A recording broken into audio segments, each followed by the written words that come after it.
Hello and welcome to Elevate. I'm Randy Taylor. Thank you so much for taking the time to join us here once again today. Elevate is a show bringing you in-depth interviews with the top experts in the world of human potential and behavior. My hope is that you take what you learn on this show and the guest experts that we have on and take it and do something with it. So the question today is, do you believe the teacher?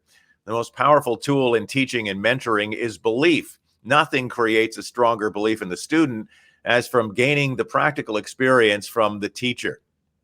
Today's guest is a veteran and expert in the financial services industry in a career that spans some 25 years. His latest venture was created using a peer-to-peer coaching model to share best practices. His podcast is called The Discovery Series and is hosted on the Omnichannel Experience. A great pleasure to welcome our guest today, Reh Bhanji. Reh, thank you so much for taking the time to join us.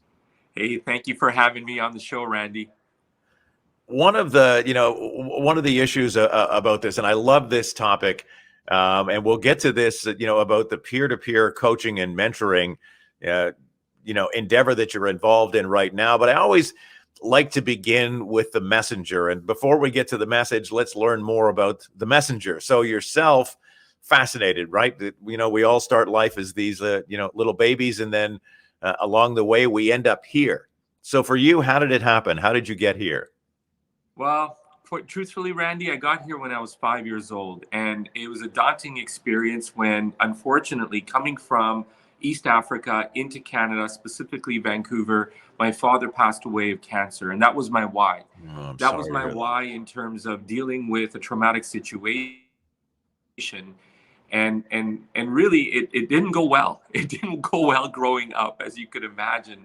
Now, here's my mother taking care of two young boys by herself. Not a lot of money, but we tried our best to look at the situation and look at the positives. But Randy, the moment of real truth happened at the age of 22 when, unfortunately, my mother passed away. And there I was, and I remember this day, and you could imagine, I was at the bank, and everything was in the safety deposit box. We had the wills, we had the insurance policies. Maybe there was money, maybe there was a lot of jewelry, but everything was there. And you know what, Randy? I couldn't get in because I didn't have the key. I didn't have the key to actually get in. So here's this moment of truth. I'm like, what do I do? And that's when it dawned on me the importance of financial literacy in our world, where somebody is supposed to be there to guide us. And that's what really the goal of the Discovery Series is all about. It's about sharing experiences, sharing stories, sharing best practices to help people like me to alleviate the struggle. So in that moment when and people really, this is such an important topic, and it is a little bit off topic from what we're talking about, but this is really something that's very important. So my father-in-law passed away a year ago. And he died of pancreatic cancer, and it was, a long process and difficult and the rest of it. But they really had believed that they had, done everything properly to, provide documentation so that his wife would have easy access to everything. And that was not the case. Mm-hmm. Even though, she had power of attorney and had so many other things in place, it was still a challenge for everything, for vehicle ownership, for insurance, for access to bank accounts, on and on and on. And they had, worked on this diligently leading up to his passing, and it was still a major challenge. So spend a moment and talk to me about, it's one thing to say, I tried to get in the safety deposit box and couldn't find the key. There was a lot more to it than that, correct? Yeah, absolutely. And Randy, your story is a very common thread that I hear from a lot of people.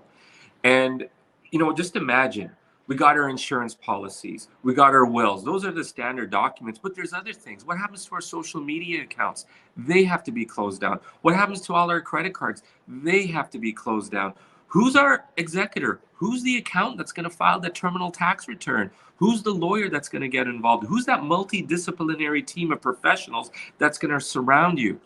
And this is why one of the tools that we've been showcasing on the Discovery Series show is a tool called the Personal Asset Inventory. And I'll provide it to you so that we could share in the show notes there, Randy. But most importantly, just imagine there's one document of about 10 pages that houses all this information so that your loved one could basically open it up and there is the glue. There is the glue that links up your entire life's journey in one document. My personal story, my wife, she's a teacher, lovely lady. She teaches at an inner city school. She hates talking about finances, Randy. All I tell her is, listen, I know you don't want to talk about it, but there is this one black binder, and in there is their personal asset inventory. It houses everything that we have. Just go in there, and it'll be self-explanatory in terms of what you got to do. God forbid if something happens to me. Don't you think too, in looking at this specifically, and then a number of different areas in life, that as a society, we're really missing the mark with this captive audience of our children as they go through school. The fact that they are not literate, in finance and in issues, such as this, issues about, how to buy a home, issues of what happens when you get into credit card debt, issues about natural health, and the intake of the food that that goes into your body, and subsequently what happens to you. Understanding my field, the science of human behavior, so that when you're challenged by that constant voice in your head that's talking you out of doing what intrinsically is it should be possible, then at least you understand the mechanics of the mind. I mean, all of these areas, I have just forever been flabbergasted that we don't take this and integrate it into the education system. Right.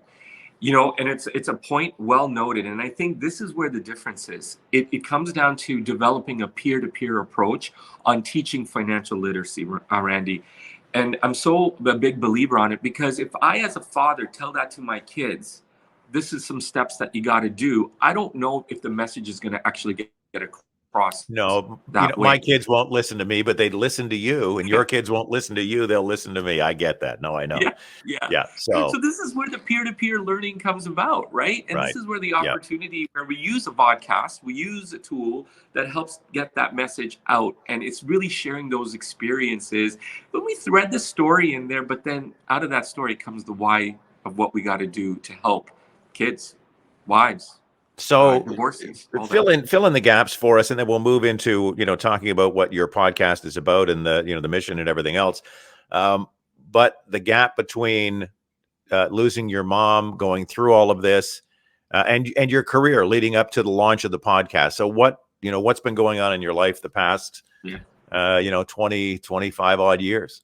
Yeah, well, after that moment, the very, very first thing is I had to get out of Dodge, Randy. I had to get out of Vancouver, just to explore the world, see what's out there, visit family. But the realization happened in 1998. Well, I had to pay for these bills, right? And Yeah. so I started to apply for several jobs. And one of the very, very first jobs was a small company, insurance company in Toronto, which is the present company that I work for today, that's now large. And I applied. I applied as a life insurance agent, and guess what? Out of university, they hired me on a salaried position. And I do remember the interview, and I remember the mentor that was interviewing me, and he asked this question, and the question was this: if you had a chance to write your epitaph, your eulogy, or even your tombstone today, what would you say? What would you write? And I remember that answer because I just finished a copy reading Woody Allen's book, and I remember this line: "Life ends as quickly as it begins. The trick is to enjoy that moment." And I remember just reading it off just like that, and the gentleman said, "Okay, you're hired," And that was because that's it. what life is all about, right? Did you make the connection in that moment to to the tragedies you had been through as a child, losing your dad, losing your mom, the financial struggles, and what insurance provides for people, that safety net? Did you make that connection and think, I maybe I was supposed to be here today, and this is a path that makes sense for me? Yeah.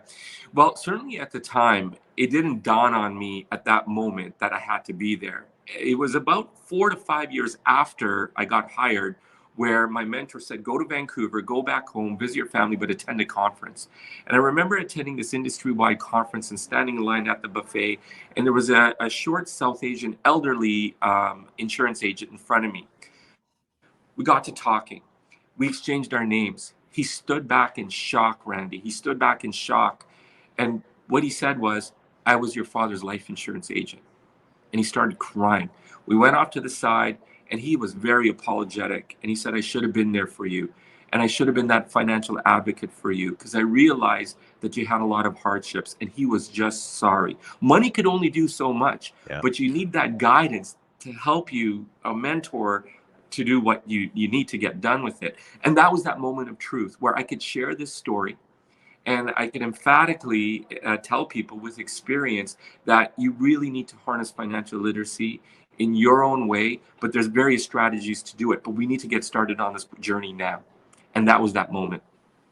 So you're working in this field, working in insurance, and that little company, Desjardins Financial and Insurance, has gone on to be, a massive force in this country and beyond.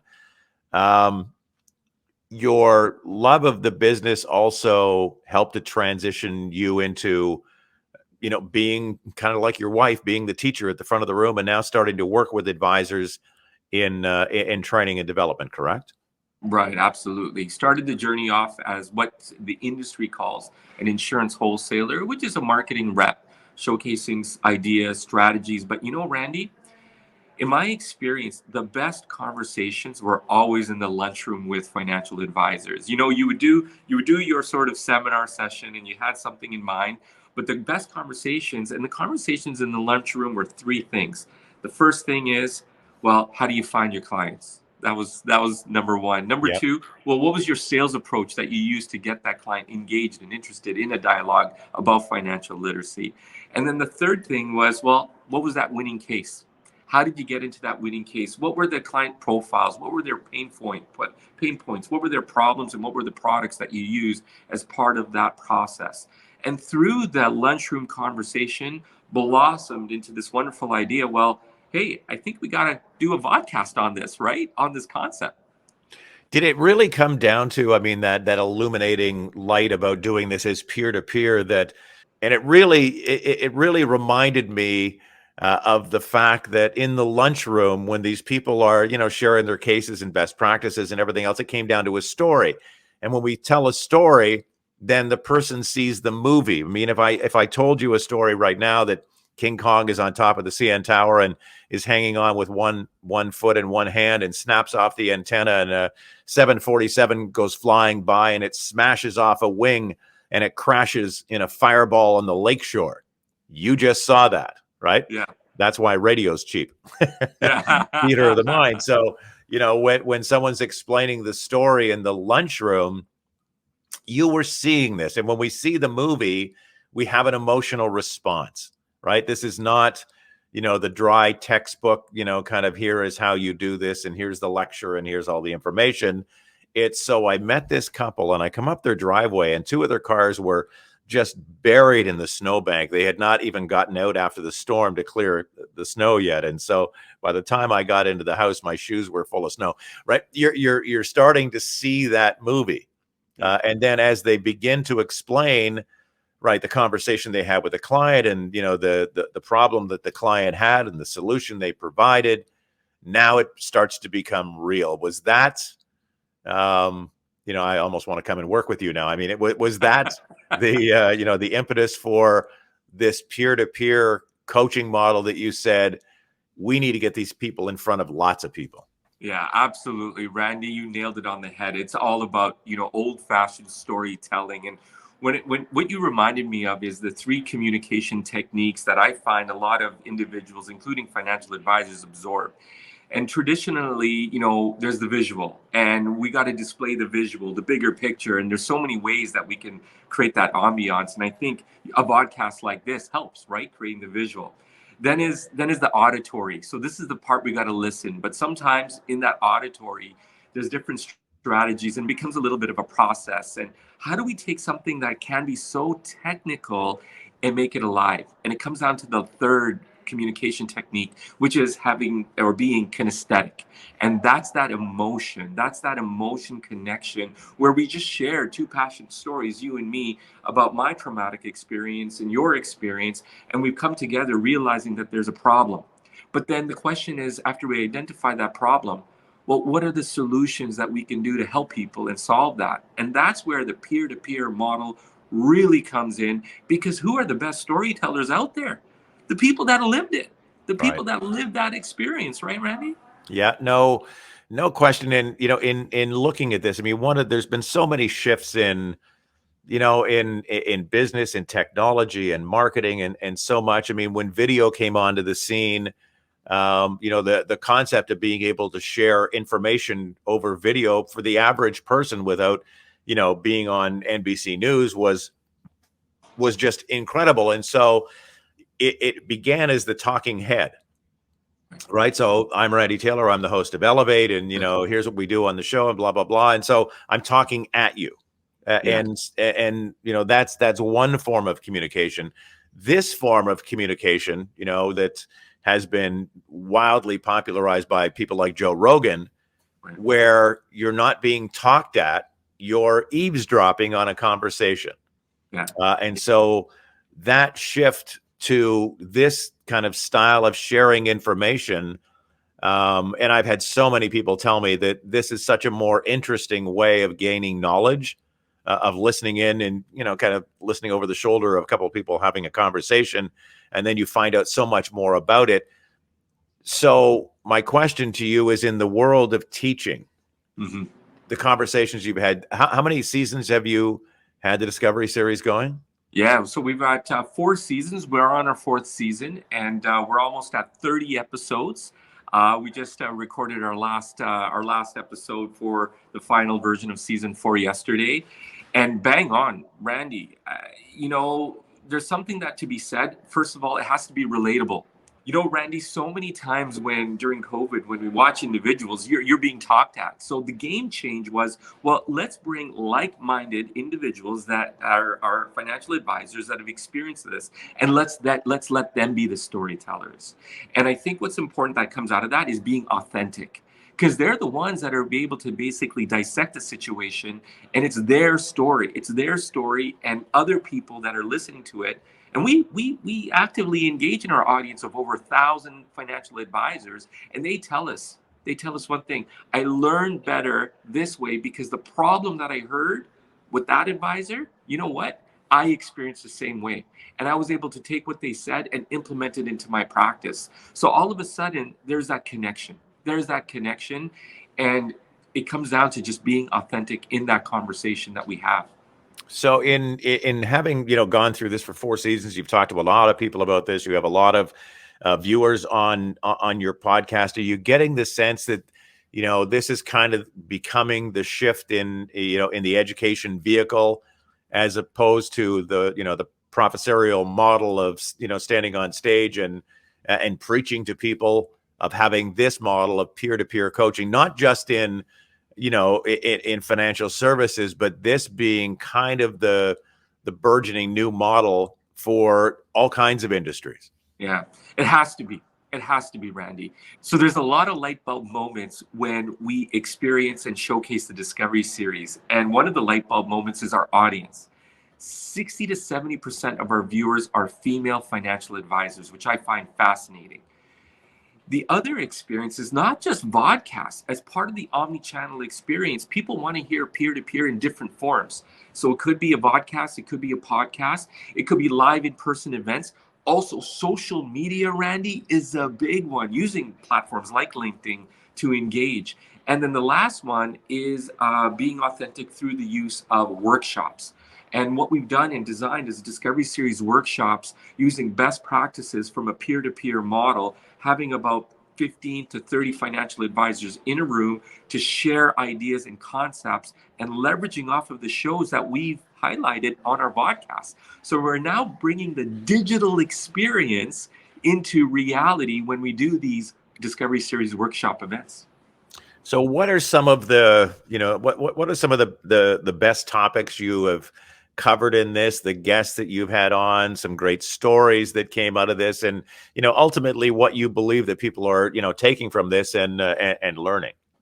Yeah, the one that comes to mind right off the bat, it's my personal favorite because I'm from Kenya. So we had a great interview with an advisor, and in 1972, going back to your memory, there was a problem. There was a problem in Uganda where there was an evil dictator named Idi Amin, and he kicked a lot of the South Asians out of the country. So I had an interview with an advisor that was there on the tarmac having guns. At the age of 11, she had guns pointed to her, and she basically had to leave the country. But one of the things that she said was this: if it wasn't for cashing in our life insurance policy, we would be dead, because they needed money. And the only source of money they had was the cash values of our life insurance policy to come to Canada. They come to Canada. A year later, Randy, her father becomes a life insurance agent for a major company. It's the circle of life. He passes away 10 years after. Now we're in the 1980s. She inherits his business, the block of business. So this journey, just an incredible journey and passion, could only be told by this experience. But it shows what the power of not only what the solution does, but the power of a personal story of how she actually, life was given to her, right? Yeah, I'm listening to this and I'm thinking, boy, there is so much to this that, it's peer to peer, and, these are real clients and these are real stories and these are real solutions and everything else. But, talking about, this young girl standing on the tarmac in Uganda being kicked out of the country, and then the story comes to life. And it's my sense that everyone watching your show is going to learn the power of storytelling, because there is no solution without the story. So Right. it is the storytelling. And I do a lot of, training and development of people in financial services, and being able to do that and share an example of, look, here's the solution, but here's how it applies. And I hope you never, ever call me, needing this product, but here is an example of what happened to a person that was very close to me. And, here's how it impacted their life, and here's how it saved their family. And here's right. Because then, you're talking to this prospective client in terms of it's real, Yeah. right? I hope there's never a story because of what we're doing together. But here's an example of what happens when it is needed. Yeah, Right. So 100%, Randy. But the most common, you know what I find, Randy, the most common story that I'm hearing from a lot of people, unfortunately, there's a lot of claims. There's a lot of health claims, all right? There's a lot of death claims. But more and more people are actually talking about how a policy like critical illness helped them, because they had either a cancer or they had rheumatoid arthritis or they had something going on. And I'm just hearing a lot more. Quick story that comes to mind: I was doing an interview with a gentleman by the name of Neil, who is a financial advisor, and we reflected on one of his very first claims this year, and unfortunately, it was suicide. Now, he never ever had a situation, but he was able to develop a process to help someone in need given this situation. But he was also there as an advocate to put the resources that the family needed to get some additional help, which was counseling. Now, the moment of truth when this podcast hit, other advisors listened, and the first thing that they said was, I never thought about. I thought I was only there to deliver the check. I never thought about how I can help the family in other ways.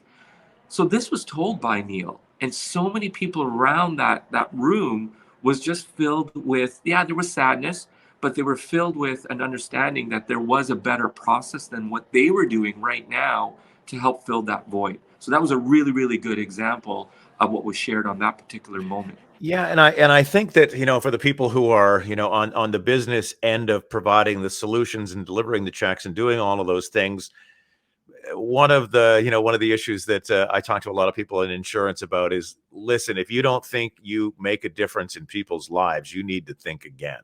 Yeah. I recall one time being in a financial services region office. I was waiting for a meeting with the regional director, I think, and this family came into the waiting room, and they asked for an advisor. Mm-hmm. And the advisor came out, and I, gathered the information from the conversation while I was waiting for my meeting, that they had just come from the funeral, and the advisor had been there immediately, was very kind, had delivered the check, and they were all hugging and crying in this financial services office, and they came to thank him for being so sensitive and so kind and so helpful in such a tragic time. They came from the funeral Wow. to his office to tell him he made a difference. And I was like, wow, it was just one of those, you just get goosebumps Hmm. thinking about it and talking about it, that what an amazing difference he made. And so, if that is the story that your audience is watching, I think a big part of it too is to consistently go back and reconnect to your why. Yeah. Everybody makes a living, not everybody makes a difference. True? Absolutely. You know what, Randy? Your why has to make you cry. And if it doesn't, you got to get a new why. You Yeah. got to get a new why. And I think for a lot of people and a lot of individuals, they go through challenges. But it has the moment of truth. And I always say on the show, you have to have passion and purpose, and it stems from your why. And the moment that you understand that, all of a sudden there's something in your focus, there's something in your mind, and you're able to answer this one question, which is this one. And something that I've learned from you, Randy, it's all about your potential. So how do you go maximizing your potential? And I think it stems from, what's your why? What's your comment on that one? Yeah, 100%. It's, in order to, lots of times people will see, individuals with great success, right? Here you are, here's this new venture, you poured your soul into it, and it's taking off, and it's doing really, really well, and it's getting a lot of notice. And people would say, oh, I'd like to start a podcast, but I don't know if I can be as successful as Ray or as, Joe Rogan, or pick somebody, right? But the reality is that going into any venture, are there going to be challenges? Yep. Are there going to be bad days? Yes. Are there going to be technical issues? Yes. All right. So, we're all going to face the same kind of challenges. And so there are times when it will take extraordinary effort in order to continue on, towards a goal or objective. And I love the line from the great philosopher Steve Martin, who one time said, you gotta wanna, right? Yeah. And if your wanna is not big enough, if it's not strong enough, if your why doesn't make you cry, as you said, and if your why isn't something you wake up thinking in the morning and go to bed thinking about staring at the ceiling, you won't have enough fuel to keep going through those tough days, Right. right? 100%. Yeah. 100%. And Randy, our business is lonely. It's a really lonely business. It's you and the car driving to the client, right? And then after you leave the client, you're driving back and you're reliving that story. What happened? Did I do things right? I find the show is all about solidifying whether I'm doing things right. And every time I make a phone call and I thank a guest, or I thank a fan for watching the show, and I get, what did you get out of it? Consistently, they say one thing, you know, I just want to make sure that I'm on the right track with what I do. And that advisor or that guest that you had on shared something, and really it solidified that I am doing the right thing. So I just got to either continue it, or there was something in that conversation where I got to just change it. I got to change my golf swing so that I could play better. And I find that's that moment of truth, right? We always feel that we're in this alone. And how do we connect together? And that's where that peer-to-peer model is so Yeah. sensational. And it's so necessary for all of us. And people would say, well, yeah, but you work with this company that has, thousands and thousands of employees, and you interact with people, and you go to conferences, and you know all these people, and you have hundreds of clients, and you're interacting with people all the time. On the surface, it looks like that. The reality is, right, in your business, in a lot of businesses, people wake up alone and they go to bed alone, and they're in the Yeah, car alone, and they're with their thoughts alone. And yeah, so this kind of a peer-to-peer model is creating community too, isn't it? Right? big It's time. making them feel like they're not alone. They're a part of something. They can tune in. They can watch these other people's experiences. They can reach out to you and connect and interact and ask questions. And so it's, I just think it serves on so many levels Yeah. to provide not only the knowledge and stories and skills and solutions and everything else. It makes them feel like they're part of something. Yeah, absolutely. And Yeah. even the aftermath out of it, and I love how you position it as creating a community. It's even beyond, because then what's great about this, then they don't need me anymore, and They're able to connect. We got so many social media tools that people beyond this, they like that individual. Maybe someone's from Vancouver, they heard someone from Toronto. They're able to connect and they're able to share their experiences. And I think that's the beauty about this is the collaboration, which is a best practice. Collaboration is so important. And we did a recording yesterday on, it was called Celebrating the International Women's Day. And the episode's called Embrace Equity, which is going to be aired on March the 7th. And Randy, I was in awe because I didn't know this wonderful, wonderful lady. Her name is Jay. She came on the show and I needed advice because I was having situations of financial literacy connecting with my wife. And here Jay was collaborating with me, providing me some tools and fundamental foundations, how I could deal with my own personal situation. And I think that's the moment of truth is collaboration is key and a fundamental foundation of coaching. Well, that is that is absolutely fabulous. If it can make you a better husband, Ray, this show is really really onto something, isn't it? So, Or we could meet at Starbucks on Dufferin and hang out with yeah, you there, Randy. that's right. So what's next for Reh Bhanji? What's in the future? The Discovery series. What are your plans going forward? Yes, well, Randy, we're going to wrap up. We have some excellent guests. We have a firefighter. She's the only female firefighter in her county. She'll be on. We do have a wonderful lady that's about divorce, two things that happened in COVID. You had babies or you got through a divorce. Yeah. So Sarah's going to be profiled on our show. So after that season wraps up, we're going to be going on the road. And it's called Discovery Series on the Road, where we'll be at the Markham VIP Cinemas. We'll be in Vancouver. And what we're doing is we're inviting our advisors and we're showcasing them in a live audience. Call it a TED Talk style, but in front of a live audience. And then ultimately, we're launching our Discovery Series Unplugged podcast. And Randy, I do need some guests. Do you know anybody? I would. You had me at Discovery Series. Yeah, I would love to come on and do something and share some experiences from this side, from the coaching and training and development side of the world and human behavior. Sure, I'd love to come on and do a show. Just let me know where and when. Thank you. Randy, there is one thing that we are working on for season 5, and we're looking at the equity, diversity, inclusion angle of what we do.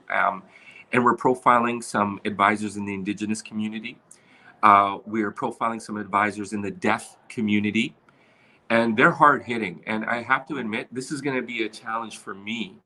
I've never experienced interviewing some controversial issues before.